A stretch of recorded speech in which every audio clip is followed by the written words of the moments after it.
Muy bienvenidos y bienvenidas a nuestro nuevo webinar, Cifras que aceleran, ¿cierto? Todos los datos sobre las ventas de vehículos eléctricos en Latinoamérica. Tenemos un gran panel para este día y muchos datos también que compartirles interesantes, así que les invitamos a estar conectados durante todo el tiempo. Algunos datos interesantes, tenemos el chat, pueden ahí desde ya estar saludando, contarnos desde dónde vienen, cuál es su interés por estar acá. Y vamos a dar un par de minutos para esperar a quienes se van a sumar también al webinar, así que ahí les pedimos un poquito de paciencia solo para que todos puedan disfrutar de este contenido. Muchas gracias.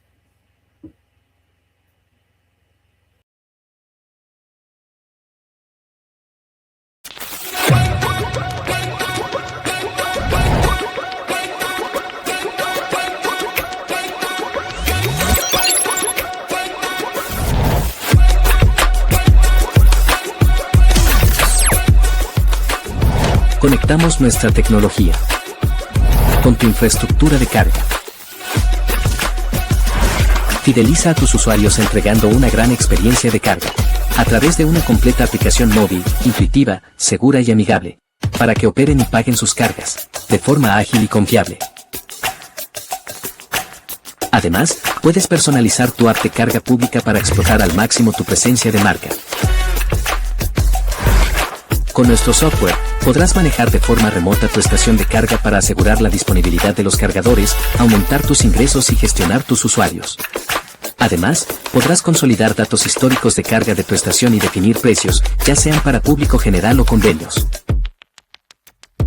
Con nuestra app de carga y software, te ayudamos a transformar tus desafíos de carga en oportunidades de eficiencia.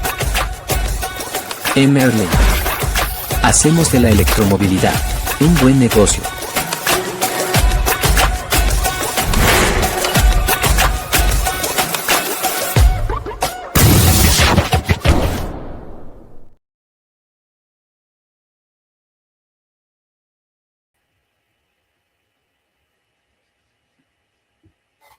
Bien, ahora sí, entonces, habiendo dado este minutito, ¿cierto?, para que todos se pudieran conectar, muy bienvenidos, bienvenidas a todos que nos acompañan el día de hoy para este webinar, Cifras que aceleran el despegue de los vehículos eléctricos en Latinoamérica. Somos Enerlink, una empresa de tecnología que estamos liderando esta transición a la electromovilidad, acompañando a múltiples empresas en todo tipo de sectores en múltiples países de Latinoamérica. Y por eso hoy día queríamos traerles este contenido donde vamos a explorar qué ha pasado con las ventas de vehículos eléctricos en Latinoamérica por distintos países. Y además tenemos como grandes invitados a algunas de las asociaciones de vehículos eléctricos de Latinoamérica que nos van a compartir también sus impresiones de por qué estamos donde estamos y qué es lo que viene. Entonces, voy a presentar a nuestros expositores para que todos puedan conocerlos. Primero a nuestro gerente comercial, Sebastián Ballman, muy bienvenido.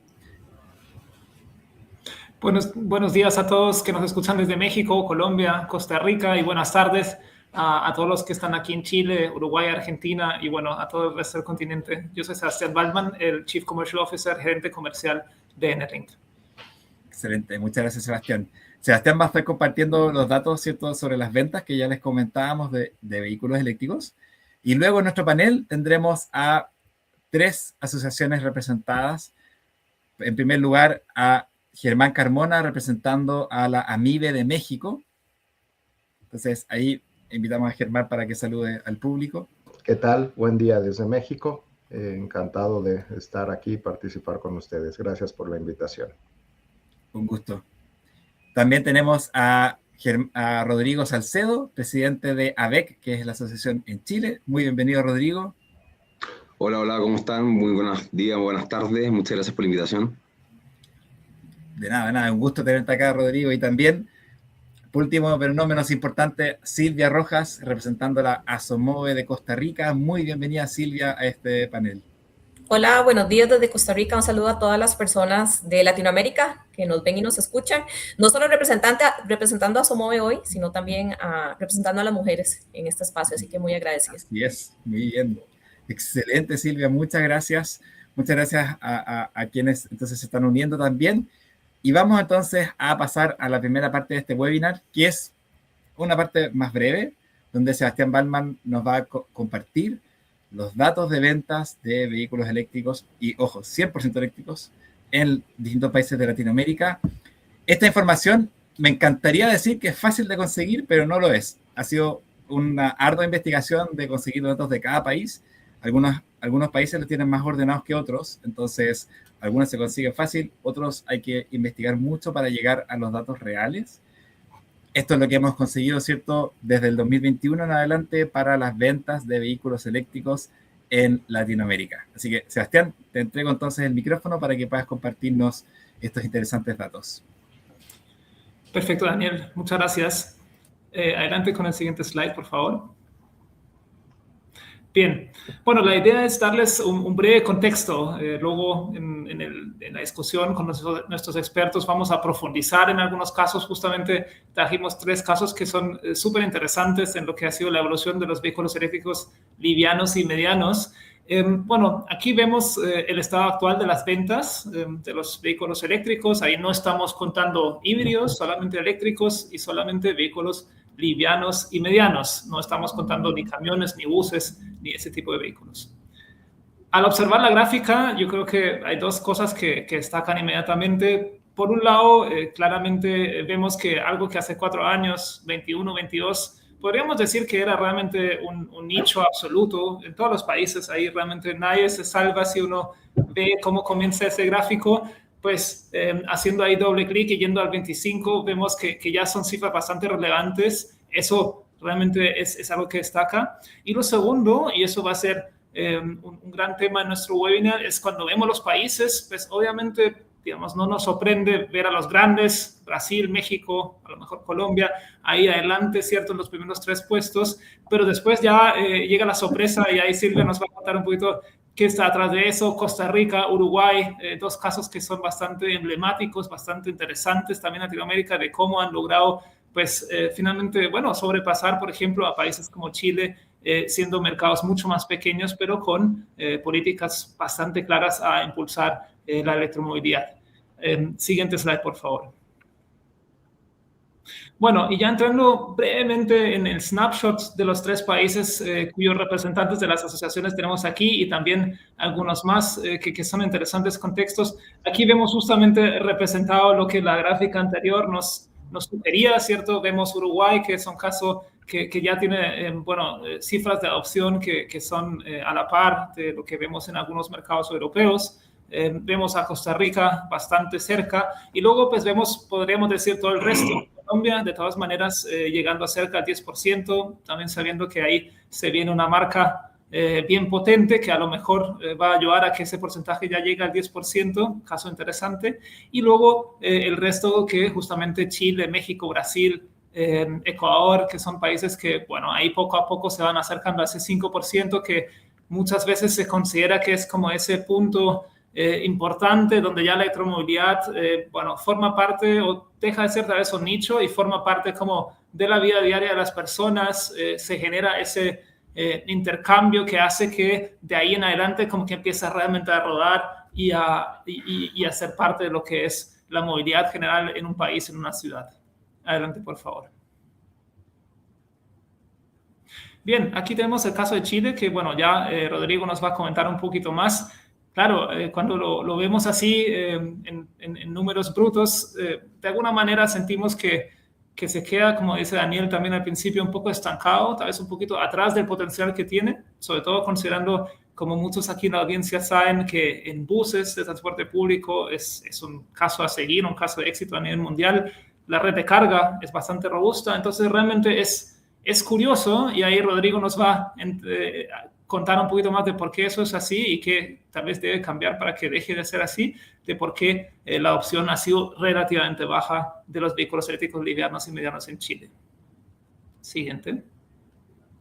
Bueno, México, ahí también voy a estar bastante interesado en lo que nos va a contar Germán. Vemos un aumento ya bastante mayor que el que ha tenido Chile, un número absoluto que seguramente todavía se queda atrás tal vez de lo que tiene el potencial del mercado. Y puntualmente lo que a nosotros nos ha llamado mucho la atención, como vieron en el video al principio y los que están familiarizados con el link saben que nosotros estamos muy cerca a la carga, sobre todo los vehículos eléctricos con nuestras soluciones, y Y en México es interesante haber visto que los actores que han construido y que están construyendo hoy en día la red de carga son actores bastante diferentes que en el resto del continente. Son principalmente emprendedores, empresarios, y bueno, ahí digamos que ha sido interesante cómo ellos han impulsado el mercado, y bueno, ahí atento a lo que nos contará Germán sobre cómo va a evolucionar.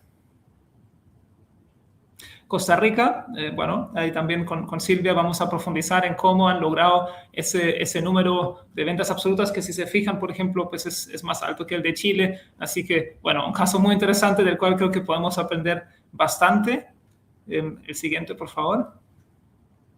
Y finalmente tenemos aquí dos mercados más, que es el de Colombia y Uruguay, que bueno, no nos va a dar para profundizar tanto en estos mercados en el webinar de hoy, pero sí son mercados que pues nosotros como Enelink somos cercanos al de Colombia, sobre todo, donde hoy en día somos el proveedor líder en lo que es la tecnología para operar estaciones de carga, tanto en Bogotá como en muchos departamentos. Y la verdad es que es bien interesante como por un lado la adopción de los vehículos eléctricos ha sido bastante alta, pero por otro lado lo que vemos en las estaciones de carga, la disponibilidad de cargadores, pues no ha crecido al mismo nivel. Y esto presenta un reto que va a ser interesante ver cómo va a evolucionar en los próximos años. Y finalmente, el caso de Uruguay, que bueno, ahí también junto con Costa Rica, probablemente hay algunos aprendizajes que son similares. Es un mercado relativamente nuevo para nosotros. Recientemente estuvimos allá, nos familiarizamos con el mercado y la verdad es que uno queda bien sorprendido positivamente de cómo la electromovilidad ya se ve mucho, se siente en el día a día de las personas, en el día a día pues en Montevideo, prácticamente todos los Uber que uno usa son eléctricos. Entonces ese es como de alguna manera como uno se imagina hacia dónde podrían ir los diferentes mercados y cómo se ve y cómo se siente la electromovilidad para cualquier persona que vive en una ciudad, cuando ya no es un nicho, sino que ya es el mainstream, es algo que está completamente adoptado en la población. Así que eso era mi introducción y dando un poco de contexto, y pues ahora te devuelvo a ti, Dani, la palabra para que empecemos con el panel. Súper, muchas gracias, Sebastián. Aquí aprovecho a hacer una pausa de avisos de utilidad pública del webinar. Lo primero es que en el chat pueden hacer las preguntas que quieran. Al final vamos a tener un espacio para responderlas, y si no tuviéramos el tiempo para responderlas a todos, por supuesto que después continuamos por mail la conversación, por teléfono, como prefieran. Así que siéntanse en libertad de hacer las preguntas que quieran. Y por supuesto también este webinar está siendo grabado. Después de la presentación vamos a enviarles tanto la grabación como también el PowerPoint que vieron recién de Sebastián. Entonces ahí van a poder también ver en más detalle los datos y revivir ciertas partes del webinar que quieran o compartirla con otros a quienes también creen que les pueda interesar este contenido. Así que, bueno, pasemos entonces ahora a nuestra conversación. Como ya les adelanté, aquí están presentes 3 asociaciones de vehículos eléctricos de Latinoamérica, de Costa Rica, de México y de Chile. Y la idea es que podamos conocer qué está pasando en cada uno de estos países, por qué están donde están, qué es lo que viene, etc. Entonces, es un formato de conversación abierta, así que vamos a ver qué comparten nuestros panelistas. Y la primera pregunta quizás es si recuerdan cómo se gestaron los primeros vehículos eléctricos en su país. Ahí parto con Silvia para que pueda contarnos un poco cómo fue en Costa Rica. Gracias. Bueno, antes de responderte, Daniel, quisiera sumar a la presentación que hizo Sebastián. Gracias por los datos. A mí personalmente me alegra mucho ver a Latinoamérica que está creciendo y países como Uruguay que están liderando. A nivel global, durante el 2025, el 25% de los vehículos nuevos fueron eléctricos. Y cuando vemos el dato de Uruguay, que es 24.6, me parece, uno dice, bueno, Uruguay está justamente al ritmo global, ¿verdad? Donde vemos datos de países como China. Entonces, a mí me alegra mucho. El caso de Uruguay es muy particular.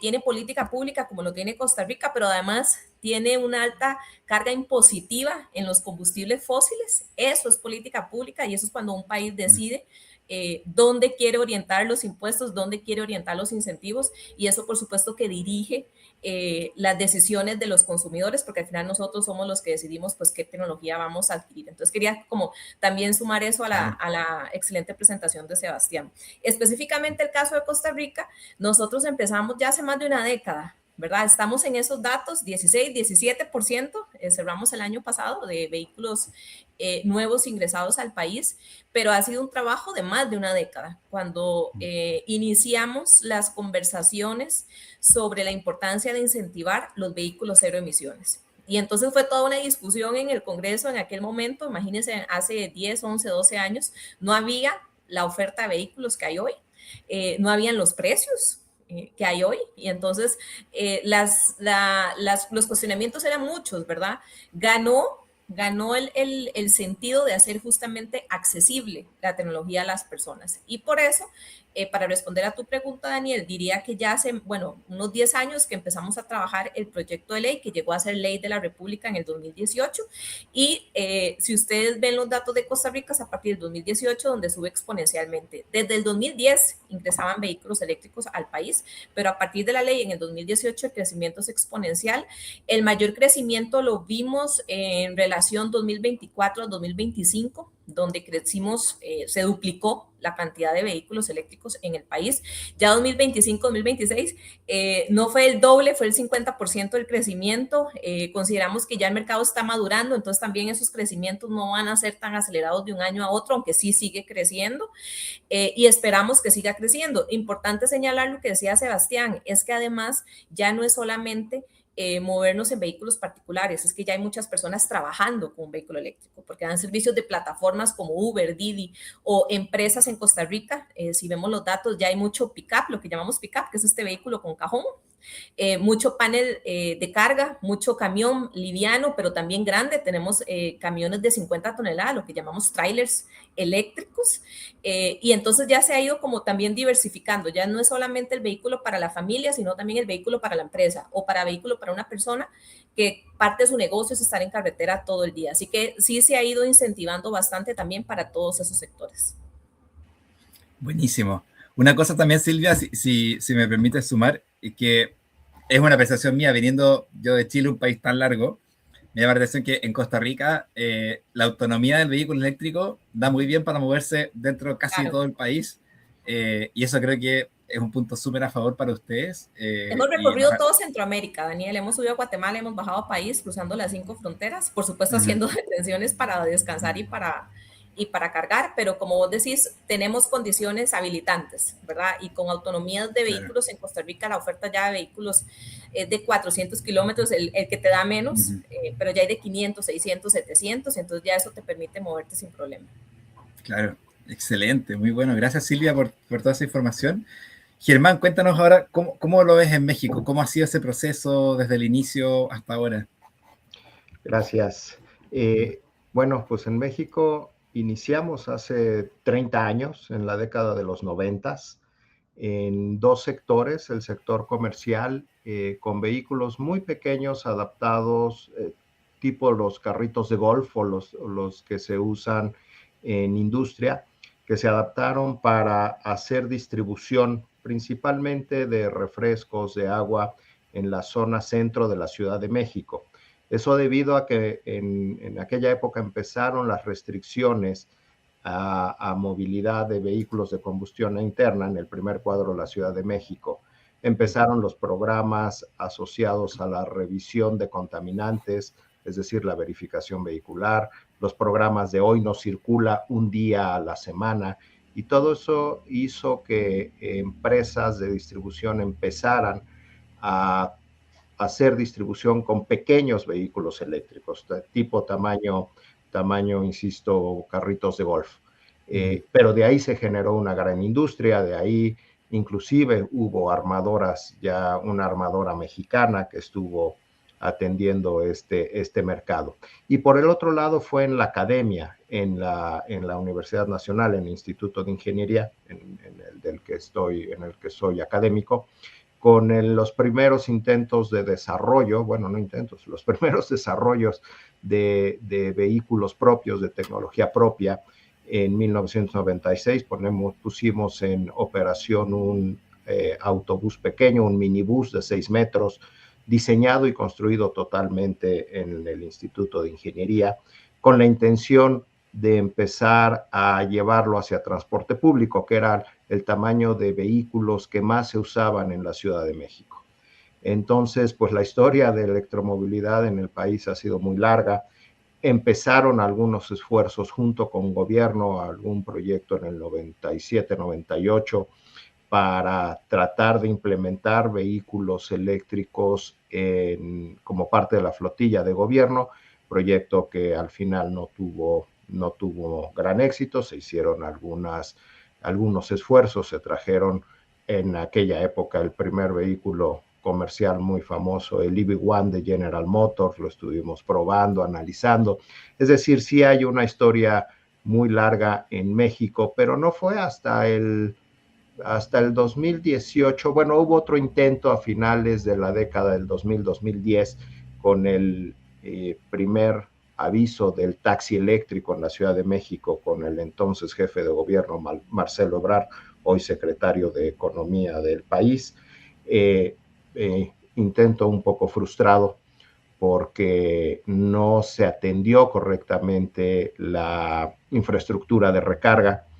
En esa época también hubo empresas mexicanas que empezaron a hacer desarrollos propios, tanto para reparto de mercancías, vehículos de carga, como automóviles. Una fue Beicero, otra fue Sacua, y después, bueno, empezó empresas muy sólidas a desarrollar el corazón del vehículo eléctrico, que es el motor, e integrarlo con electrónica, con baterías, la empresa que hoy conocemos como Megaflux, con la que a partir de 2018, ya con el componente creo que más importante, y eso también lo podemos ver con lo que nos platicó Silvia, el componente formal del gobierno de decir queremos electromovilidad, que fue a partir del 2018, cuando la actual presidenta, entonces jefa de gobierno de la Ciudad de México, la doctora Claudia Sheinbaum, pues tomó la batuta y dijo, quiero implementar electromovilidad en la Ciudad de México, principalmente enfocado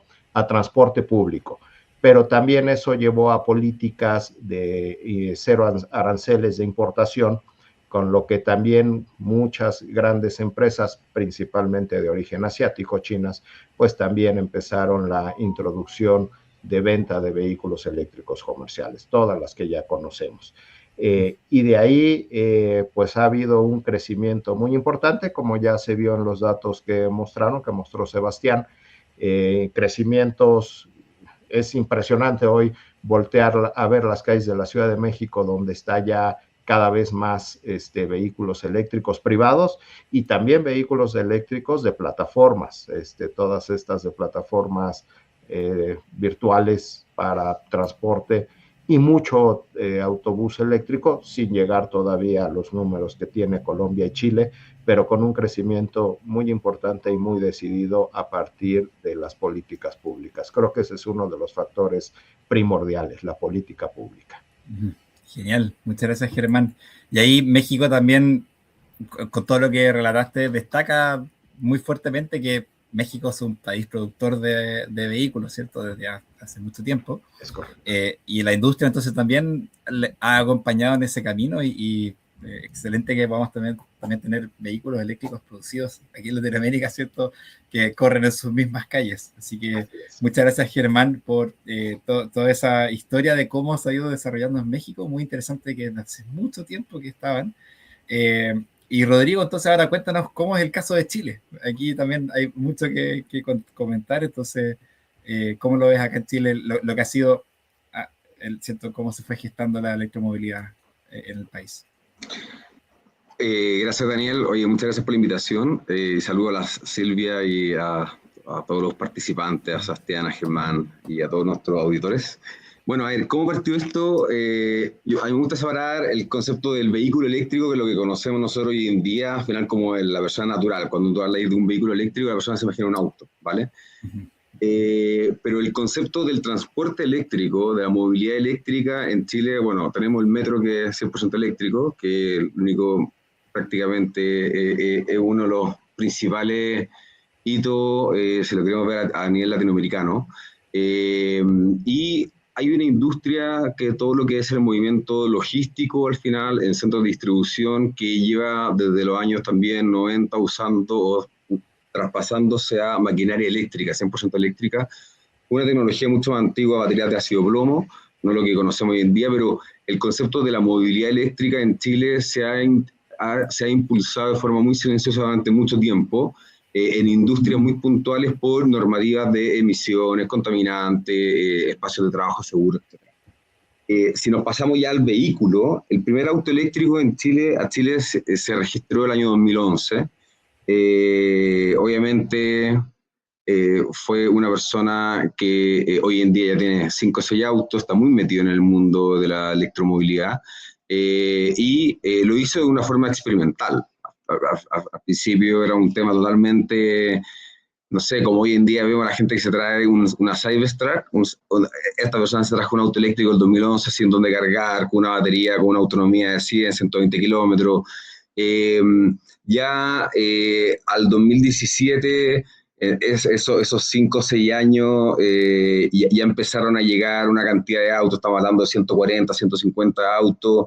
El 2017 llegaron los primeros 3 buses eléctricos a Chile a hacer las primeras pruebas, que fue un hito porque obviamente en Santiago, con el tema de las diferencias de altura entre diferentes puntos, y donde estaba acostumbrado y lo habitual, donde salía el transporte público, obviamente fue todo un cambio de la forma operacional del sistema. Entonces, hay una transición desde el 2017 al 2018, 2019, en el cual en el mundo del transporte público hubo demasiados cambios, de darse cuenta del concepto de la regeneración, de cómo funcionaba la regeneración, de dónde estaba disponible la energía para poder conectar. Al final, acá había una dinámica, y sigue existiendo, que hoy en día tenemos terminales que en ciertos horarios funcionan con generación diésel o a gas. ¿Por qué? Porque tenemos horario de punta, pero también tenemos disponibilidad energética, que es un punto que todavía se sigue desarrollando. Y desde el año 2017 ha sido una dinámica que se sigue investigando y se sigue viendo cómo mejorar. Ahí han entrado todo lo que es el impulso a la energía renovable, que hemos visto que también, al final, Chile a nivel de energía renovable es un boom, y la electromovilidad es el vehículo y la energía, al final. Entonces, son 2 temas que son súper relevantes, que tienen que ir creciendo de forma en conjunto. Y ya a mediados de 2021, 2022, empezaron a llegar ya más vehículos, empezó a fortalecerse el tema de todo lo que eran los buses eléctricos, fortalecerse en esa época. Al final estábamos hablando de una época que teníamos 1000 buses eléctricos, 1200 buses eléctricos. El boom fue así, si lo queremos ver como histórico, de 2023 a 2024, crecimos casi 2,5, 2,8 veces, solamente en vehículos 100% eléctricos, liviano y mediano.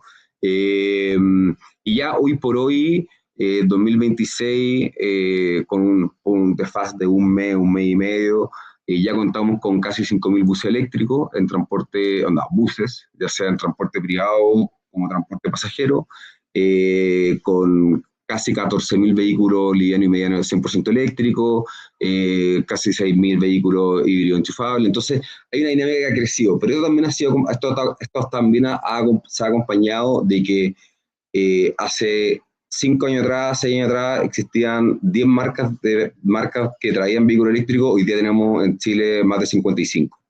Entonces también el mercado ha crecido. Al final esto es como un poco lo que pasó el año 2007 cuando se lanzó el primer smartphone, cuando se lanzó el iPhone de Apple. Era un único modelo que costaba una millonada, pero hoy en día uno lo ve, pero al final han pasado 19 años. Y en esa época yo me acuerdo perfecto que mi papá me decía, pero ¿quién va a tener un teléfono táctil? Si los botones son los botones. Y hoy en día tener un teléfono con botones es casi una locura. Entonces hay una transición que tiene que ir avanzando, y si lo vemos al final, si vamos a hacer una comparativa en conceptos de cómo ha avanzado el concepto de la infraestructura de carga y la interoperabilidad de la infraestructura de carga en Chile, si lo vemos, a nivel mundial, la industria de las comunicaciones, el concepto del teléfono celular, se demoraron más de 20 años en homologar el cable de carga. Imagínense lo que va a pasar en el mundo automotriz. Entonces, hay que aplicar mucha inteligencia para también no ser como iluso, de decir, no, si aquí vamos a hacer esto, cuando en el mundo de los teléfonos existían 3 modelos de cable, y se demoraron 20 años en decir, oye, ¿sabéis que vamos a usar este tipo de cable? en el mundo automotriz tenemos que ser mucho más ágiles. Y tenemos que ser ágiles por diferentes cosas. Uno, porque están llegando muchas marcas. Dos, porque acá en Chile nosotros somos campeones en la cantidad de modelos de vehículos que tenemos. Al final, nosotros acá en Chile, la antigüedad de un vehículo es de 7 años, en comparación a Argentina, que es de 19, Colombia, que es 14, Perú, que es 20. Al final, nosotros tenemos un parque automotriz muy moderno y con mucha tecnología. Entonces, también este crecimiento o este freno en este crecimiento, porque yo no creo que es un freno, yo creo que se está ajustando, es un ajuste para que el día de mañana al final el crecimiento sea más explosivo, con tecnología homologada, que yo creo que es súper importante eso. Ustedes en el link lo ven, en el tema de los cargadores, al final, ¿cuántos cargadores hay? Y en el mercado, y yo te puedo nombrar quizá 4 o 5 y tú me vas a decir, ya tengo que hacer un desarrollo para conectarme.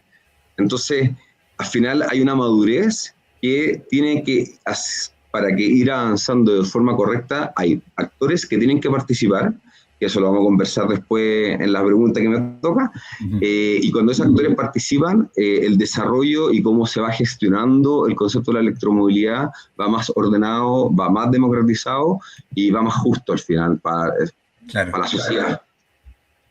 Sí, y es interesante lo que mencionas del crecimiento. Si bien estamos algo estancados en Chile, pero a mí me gusta mucho. Yo no vivo en Santiago, en Chile, vivo en una provincia, y entonces aquí llegaron más tarde los vehículos eléctricos que a la capital, ¿cierto? Pero con mi hija, que tiene 4 años, tenemos un juego de cuántos autos eléctricos vemos cada vez que salimos. Y cada vez encontramos más, por supuesto. Y ya es interesante que ella tiene 4 años y la verdad es que le apunta bastante bien a cuáles son eléctricos y cuáles no. Y dice, ese no es eléctrico porque suena mucho, dice, cuando pasa un auto de los modificados, ¿cierto? Que le ponen el tronador en el tubo de escape. Entonces, definitivamente sí, de todas formas está generando un cambio y hay otros países, como ya nos comentaba Silvia, ¿cierto? En Costa Rica, que ya es norma encontrarse autos eléctricos, ¿cierto? No es como una extrañeza. Y qué bueno que vamos avanzando para allá. No sé, ¿cómo has visto, Silvia, el tema de la estandarización que mencionaba Rodrigo? Acá en Chile tenemos una estandarización súper clara con la carga, la norma europea, el tipo 2 SS2. ¿Cómo has vivido eso en Costa Rica y si es un desafío? En Costa Rica eso no existe. No, en Costa Rica usted llega a un cargador y puede encontrar conector GBT, y de hecho la mayoría de los vehículos eléctricos en Costa Rica son de origen chino, así que usan GBT. Cuando digo mayoría me refiero a más del 70%. Encontrar CHAdeMO, ahora menos, pero al inicio más bien era lo que más había. Por allá en 2018 los cargadores venían con CHAdeMO porque la mayoría venía de Japón, había mucho Nissan Leaf. El combo 1 y 2 ya está entrando también CSS2, aunque teníamos solo el 1. Entonces, digamos, tenés todo un abanico de conectores. Ha sido muy difícil. ¿Por qué? Tanto para las distribuidoras de electricidad que están instalando los cargadores es muy difícil no tener un estándar. Porque entonces tenés que instalar cargadores con conectores y estar licitando a nivel mundial, incluso cargadores que nadie te produce. Hubo un par de años donde estuvieron viniendo a Costa Rica cargadores con distintos tipos de conector, con cargadores entonces que presentan muchos problemas por la misma comunicación interna, pero también con los vehículos, y que entonces fallan, y entonces la persona se queja porque llegué a cargar y que no me funcionó el cargador. Pero también es muy difícil para la persona usuaria, porque la persona va, ya sea a la agencia o a la importadora, adquiere su vehículo eléctrico y llega un cargador y cree que puede cargar, pero se da cuenta que no, ¿verdad? Entonces, esa parte de la información que se le da a la persona ha sido todo un reto en Costa Rica. Ahí sí tengo que decir que Asomove ha hecho una gran labor, porque realmente la labor que se Asomove es informativa, de andar buscando a los usuarios, de andarlos acompañando, ¿verdad? La asociación, a diferencia de otras, nosotros no somos una cámara de empresas, somos una asociación de usuarios. Entonces, más nuestra labor responde a andar ayudando y acompañando a las nuevas personas usuarias, sean particulares o empresas sin distinción, para que puedan hacer debidamente esa gestión de carga. Entonces, ¿qué va a pasar con Costa Rica? No lo sabemos, no sabemos si vamos a tener un solo estándar o si igualmente seguiremos recibiendo. Lo que sí sabemos es que de pronto tal vez no somos un país tan atractivo, ¿verdad? Como para poderle decir a una marca de vehículos, mándenme X conector. Aquí realmente ha crecido mucho el ingreso de vehículos, porque no solamente una agencia los puede traer, sino que cualquier persona, digamos, Daniel puede importar su vehículo eléctrico, lo ve, lo busca, lo compra y lo trae. Y entonces eso sí ha permitido, digamos, que entre mucho vehículo, pero con el contra o la limitante de que efectivamente puedes llegar a un cargador y que no te vaya a funcionar. Tenemos muchas aplicaciones, como pasa en muchos países, en los mejores, incluso Noruega, ¿verdad? Tenemos que andar muchas aplicaciones en el celular, dependiendo de cada distribuidora, dependiendo del dueño del cargador. Y bueno, ahí podemos saber qué tipo de conector ofrece ese cargador en esa ubicación, o si necesito otro tipo de conector, a dónde me tengo que dirigir. Ha sido un reto, pero al mismo tiempo la ley, la política pública, lo que estableció fue un mínimo de centros de carga rápida. Entonces, aunque no ha sido el mismo crecimiento acelerado el ingreso de vehículos comparativamente con el crecimiento de instalación de cargadores, sí pueden tomar el mapa Costa Rica y van a ver cargadores rápidos en todo el país. Y no solamente en zonas de densidad, sino más bien donde los necesitamos, que es donde voy de una ciudad a otra, y de pronto tal vez para el sector privado no sea atractivo porque no va a ser tan rentable, porque es un lugar donde te llegará poca gente a cargar, ¿verdad? Tenés poco comercio alrededor, entonces tal vez no te sale tan rentable. Y en ese caso la ley de Costa Rica lo previó, y por eso la obligación es de las distribuidoras de electricidad. Y puedes ir a cualquier parte en Costa Rica y vas a encontrar un cargador. El reto es que ese cargador efectivamente esté funcionando, ¿verdad? Porque la parte de mantenimiento, ya después de... Tenemos cargadores desde el 2018, entonces ya después de 7, 8 años ya se está haciendo una sustitución de esos cargadores. La Compañía Nacional de Fuerza y Luz, el Instituto Costarricense de Electricidad ya empezó con la sustitución de estos cargadores. Acaban de instalar 5 nuevos rápidos, y de esos 5, 4 son de sustitución, solo uno es una nueva ubicación, pero bueno, porque ya hay que entender que la dinámica en Costa Rica, la infraestructura de carga ya incluso entró en esa primera etapa de sustitución de cargadores por completo. Ya no es un tema de mantenimiento o de cambio de componentes, sino sustituir los cargadores. Tenemos en la Asamblea Legislativa un proyecto de ley, el 24.171, que ya está en el plenario en la última etapa, para permitir que el sector privado pueda en Costa Rica vender el servicio de carga para vehículos eléctricos, que actualmente solo las distribuidoras pueden dar ese servicio de carga rápida, ¿verdad? La carga que hacemos en 15, 20 minutos. Ya ahora las empresas privadas van a poder venir a Costa Rica, esperemos que en los siguientes 2, 3 meses ya sea ley de la República, para que el sector privado pueda dar también ese servicio. Eso va a ser genial para nosotros los usuarios, porque vamos a seguir teniendo esta red básica mínima por parte de las distribuidoras, pero también una red complementaria por parte del sector privado. Buenísimo. Y eso es lo interesante de esta conversación, ¿cierto? Que cada país es tan distinto, ¿cierto? Silvia, tienes el caso de que todo lo rápido es público, y Germán, ahora sí quieres comentar tú, ¿cierto? En México quizás es todo lo contrario, un poco como adelantaba Sebastián también. Sí, correcto. Sí, acá empezó la red de carga de manera privada con Nissan, con BMW, fueron los primeros que impulsaron en conectores tipo 1. Y después, muy rápidamente, quien hizo un esfuerzo increíble fue Tesla, pero con su conector, con el NACS. Aunque también tenían la política de donde ponían un Tesla, ponían junto uno con tipo 1. Eso fue política propia de Tesla México. Y con eso hubo un crecimiento muy, muy, muy grande, hasta que, bueno, pues la llegada de los vehículos asiáticos, pues entonces empezaron también a crecer los GBT, porque no hemos logrado tener tampoco desde gobierno una norma en donde se norme con uno solo de los conectores. De hecho, un primer esfuerzo que se hizo en el 2024, pues dijo, bueno, que las estaciones públicas tengan al menos 2 tipos de conectores. Entonces ya también tenemos americanos tipo 1, NACS, tenemos mucho GBT ha crecido, pero también hay tipo 2, hay vehículos asiáticos que llegan con tipo 2, y aquí la discusión que en algún momento tuve en el tema, más desde el punto de vista académico, pues es que en México nuestro formato eléctrico es igual al americano. Entonces, pues por naturaleza del formato eléctrico del país debería pues prevalecer el tipo 1, pero la carrera comercial de China pues ha hecho que ya tengamos cada vez más conectores GBT.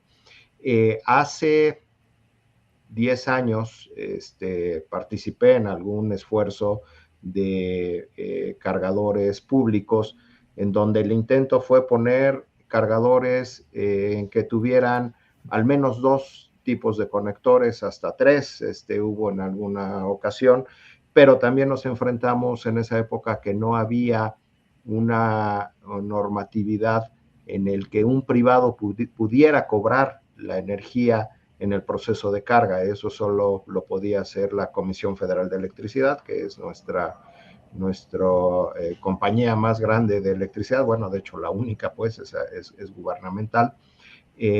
Hoy por hoy ya hay empresas que pueden tener el negocio de infraestructura para la recarga, de estaciones de recarga.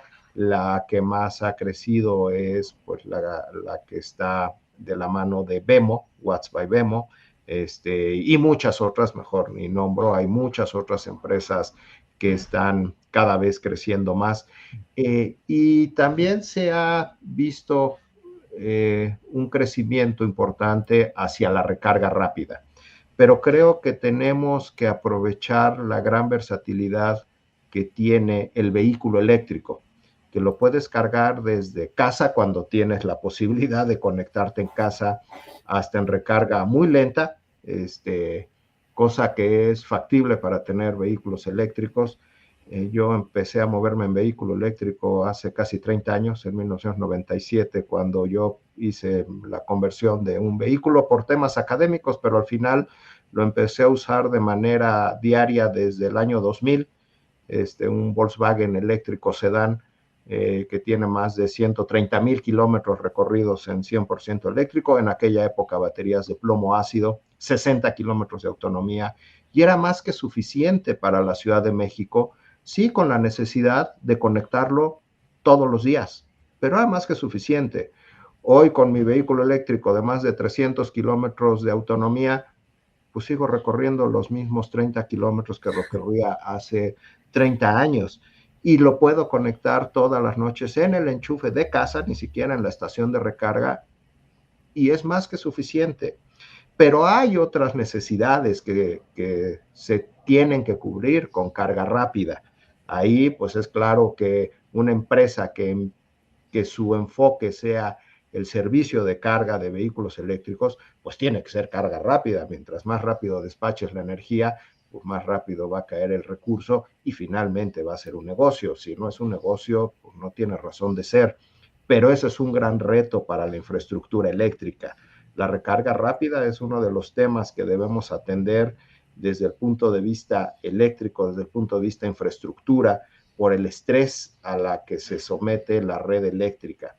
Entonces, creo que no es si uno o si el otro, sino realmente tenemos que promover todas las formas de recarga que tiene el vehículo eléctrico, que es una gran virtud del vehículo eléctrico. Lo puedes usar como hace rato mencionaba Rodrigo, como un teléfono. Lo uso de día, lo recargo de noche. En el caso de México, tenemos un valle de consumo eléctrico en la noche que le convendría a la Compañía Federal de Electricidad generar un mercado nocturno. Entonces, hay muchas posibilidades con el vehículo eléctrico para complementar, y no solo es recarga rápida, no solo es recarga lenta. Tenemos que tener muy claro cuándo es necesaria la rápida. Pues desde luego transitar las autopistas del país, pues tiene que ser recarga rápida. Es decir, aprovechemos toda esta versatilidad que tiene el vehículo eléctrico para que este crecimiento, que cada vez es más fuerte, y ya estamos teniendo zonas donde se vuelve un problema la infraestructura de recarga. Hay lugares donde, pues, ¿qué crees? Ya no puedo ponerte otra estación de recarga en edificios de departamentos o en privadas de casas, porque ya no hay capacidad. Entonces, tenemos que empezar a ordenar más claramente con regulación el tema de la infraestructura de recarga, cosa que ha estado impulsando la AMIBE desde su origen, y estamos trabajando muy de cerca con las autoridades en México. Es un súper buen punto ese, Germán, también. De hecho, Bad Bunny, incluso si vieron el show de medio tiempo del Super Bowl, ¿cierto? Destacó el tema de la infraestructura eléctrica en nuestros países de Latinoamérica. Eh, Definitivamente es parte de lo que tenemos que ir trabajando también. Es uno de los temores, de hecho, de mucha gente respecto a la electromovilidad. Pero lo que hemos visto en general es que al final, cuando se planifica y se ejecuta de buena forma, la infraestructura eléctrica puede ir avanzando junto con la electromovilidad y con todas las demás cosas que también se están electrificando, que aquí también hay que ser súper claro de que no es solo los vehículos los que se electrifican, sino también son muchas industrias. Sí, si me permites, Daniel, agregar sobre ese punto que es bien interesante. No sé, a lo mejor tiene algo de coincidencia, pero también explica tal vez parte del éxito, pero es interesante ver que los 3 países que tienen justamente hoy en día el porcentaje más alto de vehículos eléctricos sobre los nuevos, que serían pues, Uruguay, Costa Rica, Colombia, justamente en esos 3, el sector público, mediante las electrificadoras, ha tenido un rol protagónico, ¿cierto?, en construir la red de carga. En Uruguay es monopolio, bueno, ahí nos contaba Silvia justamente del caso Costa Rica, y en Colombia también las redes de carga principalmente por departamentos son hoy en día, las principales son de las electrificadoras. Es interesante eso, yo creo que eso ha llevado a quitar un poco ese miedo, esa preocupación. Al mismo tiempo lleva a la pregunta de qué viene después, y ya Silvia nos comentó, y qué bueno saber eso, de que ya lo están anticipando y están haciendo proyectos de ley que responden a la pregunta hasta dónde debería llegar el sector público y cuándo es también momento de que el sector privado tome un rol más protagónico. Sé que en Uruguay también están ya haciéndose esa pregunta, y creo que en Colombia también se la tienen que hacer rápidamente, porque justamente en algún momento ya el sector público no alcanza a dar abasto, creería yo, en lo que se necesita desde el lado de los usuarios a nivel de la carga. Así que quería como agregar esa reflexión. Y sí, te sumo ahí, Sebastián, que es que justamente no se trata de tener una política pública y ya, es que esa política pública hay que estarla revisando y actualizando. En el caso de nuestra ley, la ley 9518, que es del 2018, ya va por su segunda reforma.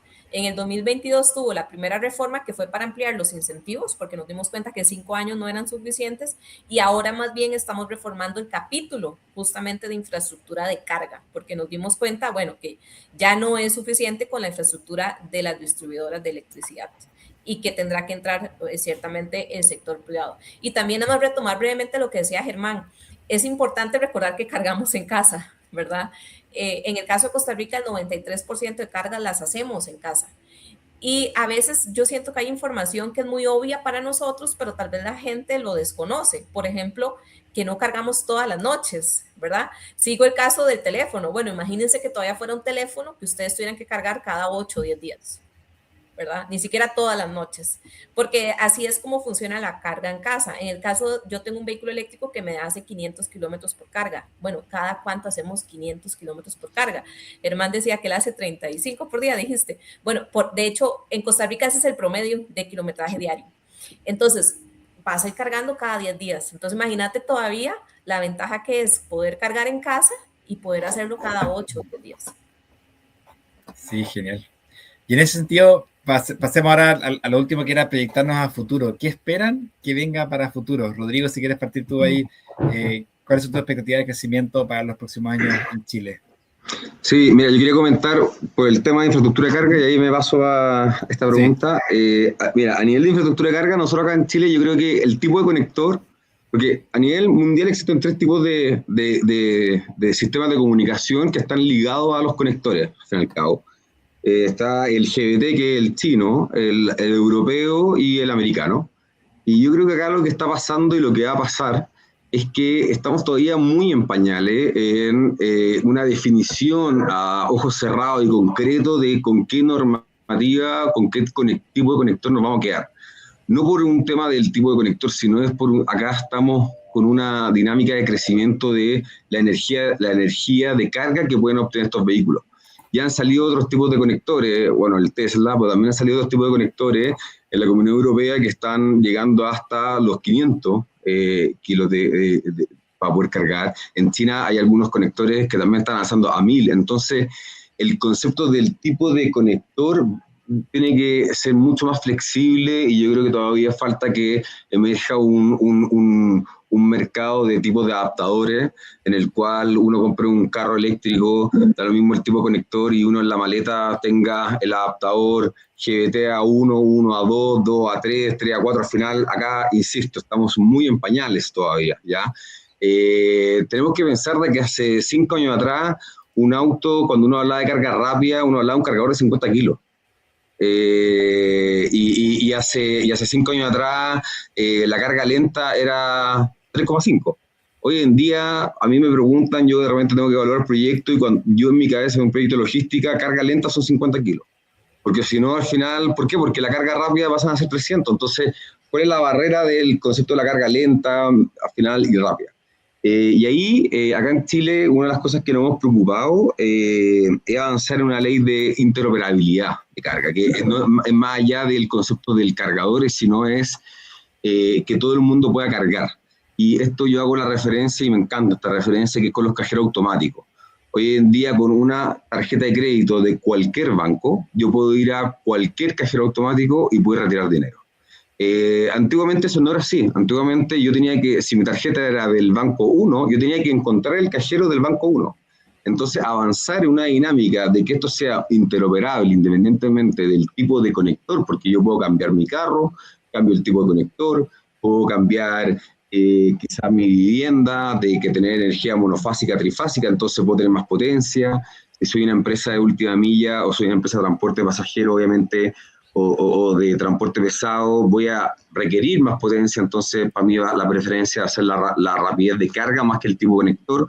Entonces allí también hay un tema que yo creo que, y ustedes como en el link, yo creo que también es una y otras empresas más, al final que hay en el mercado en la TAM, tienen que darle también foco a esa dinámica al final, de que el sistema sirva para todo tipo de cargador, porque acá estamos recién en un proceso de evolución que va a ir creciendo rápidamente.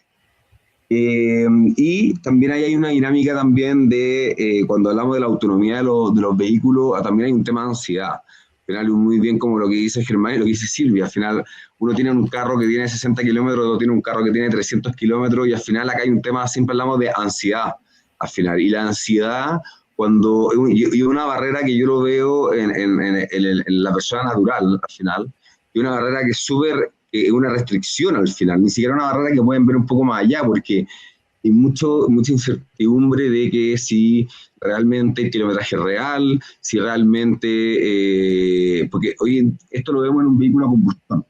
Uno va y quiere comprar un vehículo a combustión y dice, no, rinde 25 kilómetros por litro. En la realidad rinde 10.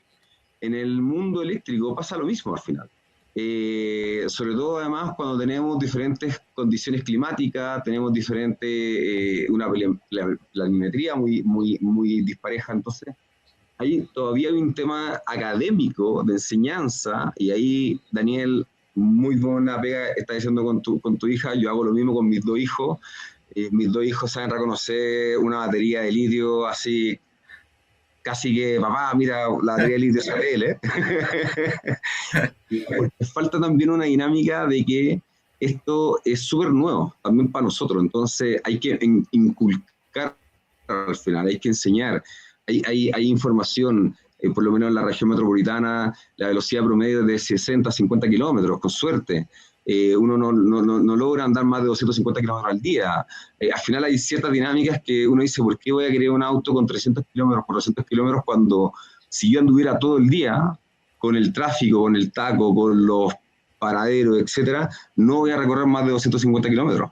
Entonces hay una dinámica también que es un tema más cultural, de enseñanza, y yo creo que esas son, y ahora me agarro la segunda a la pregunta, de cómo se viene esto, cómo se proyecta. Yo creo que ese es un foco clave. En los últimos 2 años ha habido un cambio, de que la academia ha empezado a participar bastante más, pero no solamente la academia, sino, yo siempre digo que esto es un ecosistema que hay muchos participantes que no saben que tienen que participar, pero que cada uno cumple un rol fundamental. Y estos participantes, la banca, los seguros, la asistencia, la academia, la misma industria al final, etcétera. Entonces, cuando uno va madurando este tema y uno va a una automotora y el vendedor ya sabe lo que está vendiendo, porque hace meses o años atrás uno iba a una automotora y lamentablemente un vendedor de vehículo eléctrico no sabía lo que estaba vendiendo.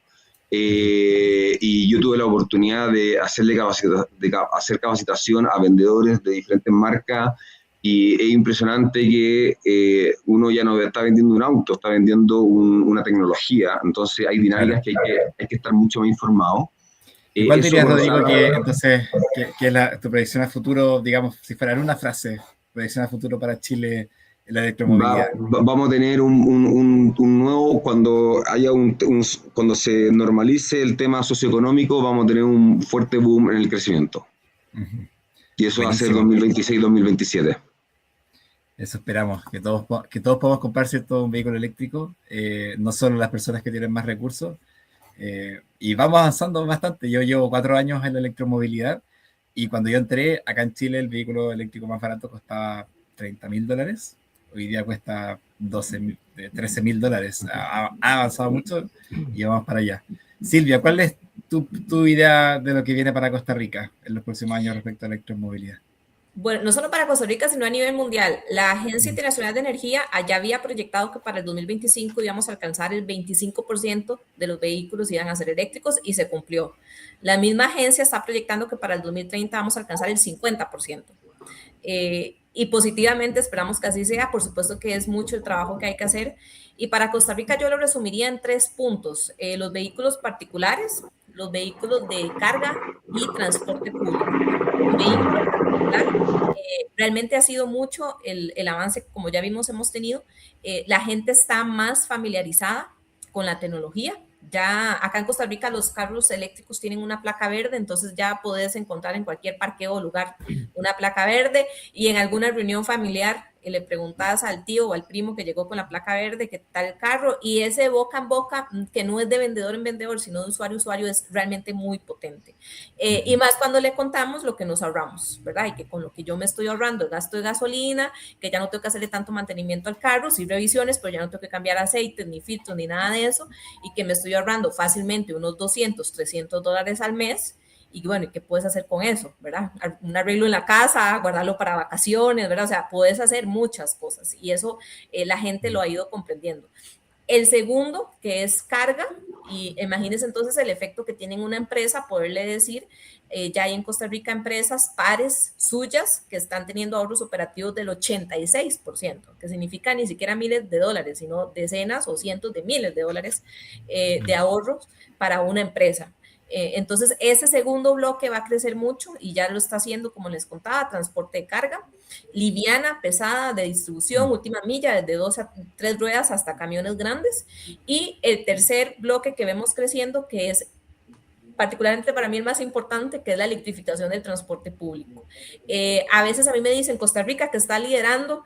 A mí me da mucha pena más bien decir que no estamos liderando realmente, porque tenemos ahí un atraso significativo en electrificación de nuestro transporte público, a diferencia de otros países como Brasil, México, Chile, Colombia, Guatemala, Panamá, y nosotros ya tenemos los primeros autobuses eléctricos, pero realmente nuestro reto para este año y los siguientes es crecer en electrificación del transporte público. Ahí es donde vamos a disminuir realmente las emisiones, haciendo que la gente deje el carro en la casa. Vamos a quitar un poquito, ojalá, el colapso vial que estamos teniendo y todo el tema de accidentes y mortalidad en carretera, que eso permea todas las ciudades de Latinoamérica.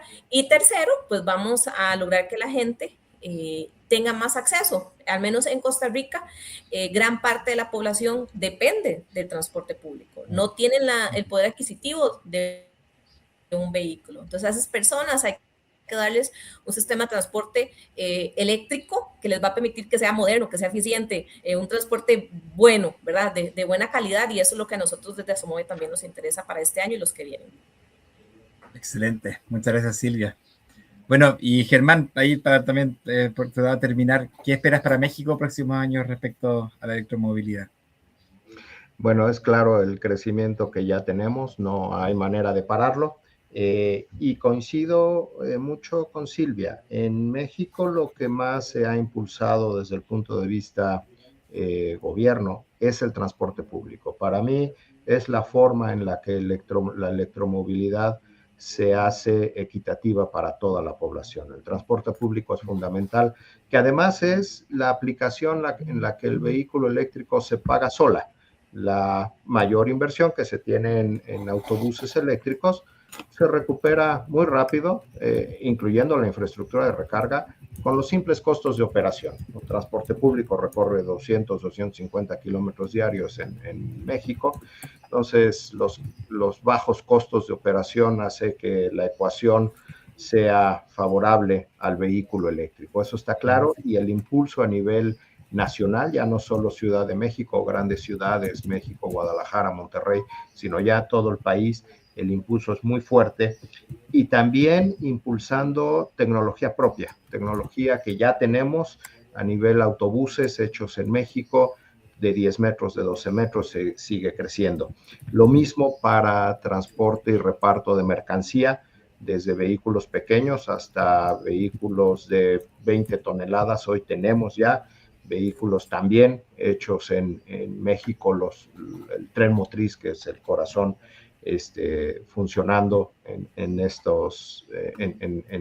transporte de mercancía. Y desde luego el transporte privado. Acabo de leer ahí algún comentario de los cambios muy recientes que ha habido en México para los vehículos híbridos. El problema que hubo en México es que pues, el vehículo híbrido se considera cualquiera que tenga una combinación entre eléctrico y combustión interna, sea muy pegado a combustión interna o sea muy pegado a eléctrico. Y entonces empresas tradicionales de combustión interna, pues sacaron vehículos, los que les llaman el mild hybrid, que tienen beneficios de 1 o 2%, y entonces se le otorgaban los beneficios a un híbrido equivalentes al de uno eléctrico. Eso afortunadamente ya está cambiando, ya se están haciendo claras las diferencias que hay inclusive dentro del margen de los híbridos, los beneficios que tienen los distintos tipos de hibridación, y desde luego hacer esta gran diferencia con los beneficios que tiene un eléctrico. Entonces, para mí es claro que vamos a seguir en un crecimiento muy alto, muy fuerte, muy rápido, pero también es un gran reto, principalmente en tema de infraestructura, en tema de regulación, que es de las cosas que estamos apoyando y haciendo desde la AMIBE. Pero creo que pues el futuro, el panorama para la electromovilidad es muy halagadora, y el reto para la Comisión Federal de Electricidad es un gran reto de poder abastecer y ordenar el tipo de recarga que se requiere y que se debería estar usando para las distintas condiciones y las distintas necesidades de mercado que hay. Claro. Oye, yo ahí perdón Daniel, quería sumar algo que yo creo que es súper importante, que también está pasando en México muy fuerte, que en el último tiempo, en los últimos 5 años, ha habido un cambio en el mundo financiero, principalmente los corporate venture capital o el venture capital, que han salido a invertir en estas nuevas tecnologías. De hecho, en ustedes mismos, por ejemplo, en Link también ha tenido esta oportunidad. En México se han armado muchos hubs de tecnología al final para poder avanzar e impulsar la electromovilidad. Acá en Chile también, que tuve la oportunidad de trabajar y desarrollar uno. Y yo creo que y eso va llevando de que hay inversionistas, que hay directores que al final están viendo el tema más allá de la descontaminación o está viendo el tema más económico al final, de cuáles son los beneficios al final muy de un tercer derivado que afectan fuertemente. Y yo creo que esa es una oportunidad que viene, y no solamente a nivel nacional. Si uno ve, por ejemplo, cómo los mismos fabricantes, Stellantis, Volkswagen y otros más, han creado espacios para invitar a startups que están trabajando en esta tecnología, invirtiendo en ello, invirtiendo fuertemente, porque al final el auto eléctrico no es solamente que se le cambie el motor, sino hay un tema de tecnología de conducción autónoma, de ADAS. Hay un ecosistema muy nutrido que va a ser una muy buena oportunidad para Latinoamérica. no solamente en la implementación del vehículo, sino en el trabajo en este. Así es. Bueno, ahí todo es muy interesante, todas las cosas que nos comentan nuestros panelistas. Al final, hay un involucramiento de todas las partes, ¿cierto? Público, privado, empresa, privado, personas naturales. Todos vamos avanzando para que la electromovilidad se vaya impulsando. Es muy interesante lo que decía Germán, ¿cierto? De que ya nadie la detiene, la electromovilidad. Yo he visto que hay gente que piensa que todavía es algo que está como en discusión, que si la electromovilidad está avanzando o no, si va a realmente pegar, como dicen. Y yo veo las cifras y digo, esto no es algo que está en discusión si va a pegar o no, es solo un tema de cuándo va a ser ya que haya más vehículos eléctricos que vehículos a combustión, ¿cierto? Y que lleguemos algún día, ojalá, al 100%. Eso es lo que se ve con los datos y seguimos trabajando para que sea así. Y por supuesto, muy relevante también lo que todos mencionaron y Silvia también lo destacó, el tema de el boca a boca y el educar. A medida que más personas van probando, más personas van entendiendo cómo funciona, van probando los beneficios, van probando que sí funcionan las cuestas, que sí se puede usar en distancias largas, que sí se puede usar dentro de la ciudad, que sí está bien para mi caso de uso, que sí puedo llegar hasta alguien me preguntaba si los vehículos eléctricos funcionan en 4.000 metros sobre el nivel del mar en la sierra en Perú. Sí, ya hay gente que lo ha probado y se puede ir y preguntarles, ¿cierto? Todo ese tipo de cosas vamos avanzando y este webinar buscaba también ser un espacio para ellos, ¿cierto? Así que esperamos que todos los que hayan participado hoy día puedan después salir y decir, la electromovilidad ya está siendo una realidad en Latinoamérica. No es solo un tema de China y de Europa quizás, ¿cierto? Es algo que en Latinoamérica estamos avanzando y gracias a todos los panelistas hoy día por compartirnos eso. Vamos a dedicar un par de minutos para preguntas porque ya estamos, ¿cierto?, pasados de la hora, pero si quieren seguir discutiendo el tema o seguir también conversando respecto a proyectos de electromovilidad, cualquier cosa, pueden contactarnos directamente en nuestro LinkedIn, Enerlink, o nuestro correo contacto@enerlink.com. También estoy dejando también acá mi correo personal de ramirez@enerlink.com. También pueden escribirme ahí, pueden responder a los correos que enviamos también sobre el webinar y por supuesto encontrar a todos, a cada uno de los que están acá en LinkedIn. Les invitamos a conectar con nosotros para así seguir informándose. Y quiero entonces un par de preguntas para responder rápidamente nomás, pero destacadas del público. Javiera García preguntaba, ¿es factible políticamente ofrecer subsidios para electromovilidad en un contexto en que los gobiernos tratan de limitar el gasto público?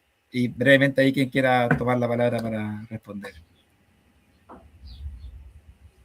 A mí me gustaría agregar, sí, gracias, que siempre va a ser parte de la discusión, como explicaba al inicio, cuando tuvimos esa primera etapa en nuestra ley, que la ley es de incentivos, o sea, exonera impuestos para que la gente pueda adquirir el vehículo eléctrico.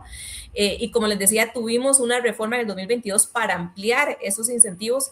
Javiera, es sumamente importante, no sé de qué país sos, que se haga el trabajo también de evaluar lo que le cuesta a nuestros países por no tener política pública que incentive esas tecnologías. Lo que le cuesta a tu país todo el tema de enfermedades por temas respiratorios, por ejemplo, a los hospitales, a los sistemas de emergencias, lo que le cuesta a tu país la factura petrolera, si es que es un país importador dependiente del petróleo, cuánto le cuesta, si es que tu país no está produciendo electricidad renovable, bueno, cuánto nos cuesta todos esos costos asociados a la movilidad carbonizada a la que estamos acostumbrados, y ese análisis es importante cuando vayamos a promover una política de, diría, incentivos más que subsidios.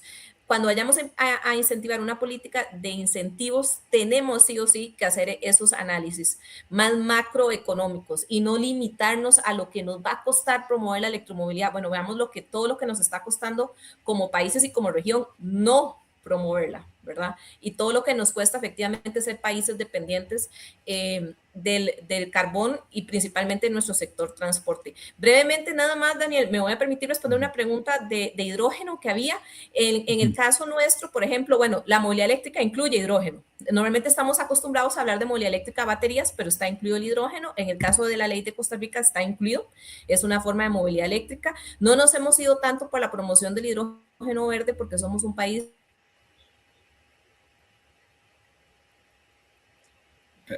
Parece que perdimos justo a Silvia. Se quedó pegada, creo. No sé si... Me ahí corté, sí, disculpe. sí. No, cerraba nada más con eso, diciendo que, bueno, somos un país productor de electricidad renovable, entonces en ese caso, pues, hidrógeno verde está bien, pero ya tenemos, digamos, nuestra electricidad renovable, así que gastar esa electricidad produciendo electricidad, pues no ha tenido mucho sentido en el caso de Costa Rica. Oye, yo ahí que me gustaría agregar, estoy de acuerdo con lo que dice Silvia, y efectivamente, cuando un país quiere disminuir el gasto público, tiene que ver cuáles son los otros gastos al final que tiene. De hecho, hay un estudio por ahí que en Lima el año 2019-2020, solamente en enfermedades respiratorias fueron 11 millones de dólares. Así como Lima nomás. Fue un estudio que en algún minuto lo vi. Y cuando uno empieza a sumar todos esos millones de dólares, al final, ahí es donde está el gasto público, donde se empieza a disminuir, porque la electromovilidad, y mucha gente tiene que entenderla, es una revolución tecnológica, que la revolución tecnológica requiere inversión en infraestructura de carga, infraestructura, y requiere inversión en conocimiento. Entonces, son dos inversiones que después llevan a bajar los gastos a nivel general. Súper. Y sobre todo en ciudades como las que tenemos en Latinoamérica, ¿cierto? Tenemos varias ciudades que son de las más contaminadas del mundo. En Chile contamos varias, México también. No sé si en Costa Rica también sufren tanto la contaminación, pero al menos Chile y México, ¿cierto? Es una realidad muy fuerte. Y en Santiago, que tenemos el caso del transporte público, ¿cierto? Ya gran parte electrificado, ha disminuido mucho la contaminación que percibe la gente en la ciudad. La contaminación acústica. Y la contaminación acústica también, como mencionaba Rodrigo. Es muy interesante. Entonces, bueno, no sé si Germán, ¿quieres agregar algo más al punto de... Sí, a ver, yo no estoy tan de acuerdo en esta palabrita de subsidios, como bien se mencionó, más bien incentivos. Y es todavía mejor darle real valor a lo que es el vehículo eléctrico. Coincido con lo que han comentado. ¿Cuánto cuesta la salud? ¿Cuánto cuesta el medio ambiente? Inclusive lo llevo en el caso de México, que ahorita estamos en esa pugna del desarrollo nacional. ¿Cuánto cuesta tener un desarrollo nacional? Y entonces que los costos que están asociados a ese vehículo se queda todo el recurso dando vueltas en la economía nacional y no en la compra de vehículos extranjeros, pues que la gran mayoría se va del país. Entonces, es más enfocarnos en darle el justo valor a un vehículo y no es cuánto cuesta el vehículo, cuánto me va a costar adquirir el vehículo, cuánto me va a costar operarlo, cuánto me va a costar mantenerlo, cuánto me va a costar indirectamente o ya no costar indirectamente el no enfermarme de vías respiratorias. Hay un montón de cosas que son las que se deben poner sobre la mesa para tener el costo real de un vehículo, no cuánto me costó comprarlo, sino cuánto me va a costar los próximos 5, 6, 7 años, 10 años el tener un vehículo eléctrico comparado con uno de combustión interna. Y es claro que el vehículo eléctrico es el que se lleva esa batalla y por mucho, ¿no? Sí, falta mucha información, dar a conocer todas estas cifras, los estudios están, hay que dar este contexto, pero sí, yo no estoy tan de acuerdo en que existan como tal subsidios. La otra es, ¿qué es lo que más conviene desde el punto de vista tarifario en los procesos de recarga? En México, insisto, hace rato lo comenté, hay un valle de consumo nocturno que le convendría a la Compañía Federal de Electricidad generar un mercado a un costo muy barato para que la gente pueda cargar de manera nocturna a un costo muy económico, es decir, tener estrategias de ganar, el famoso win-win. Creo que hay mucho camino que revisar y por dónde impulsar y dar incentivos, no subsidios. Coincido totalmente con Silvia en ese concepto. Creo que el vehículo eléctrico es el que se lleva la ecuación por cualquier lado que lo veamos. Súper. Bueno, muchas gracias entonces por todas sus opiniones. Tenemos más preguntas en los comentarios que vamos entonces a atender directamente. En honor a la hora ya tenemos que ir terminando esta sesión. Pero esperamos, como decíamos, que después de hoy todos hayan salido animados, considerando el panorama de la electromovilidad en Latinoamérica. Realmente está muy avanzado, mucho más avanzado de lo que la mayoría piensa, pero también hayamos salido desafiados a compartir estas buenas noticias con los demás, ¿cierto? Decir, oigan, la electromovilidad está aquí, es una realidad y en Latinoamérica tenemos mucho que decir al respecto y mucho que hacer también. Vamos adelante y seguiremos entonces también educando por este lado para que más personas puedan convencerse de que la electromovilidad no es el futuro, es el presente. Ya está aquí y llegó para quedarse. Muchas gracias a quienes han asistido entonces y muchas gracias sobre todo a nuestro panel de expertos aquí que gentilmente han participado también para seguir compartiendo esta noticia. Muchas gracias, que estén bien. Gracias a todos. Gracias. Muchas gracias, que estén muy bien, cuídense, que tengan buen término de semana.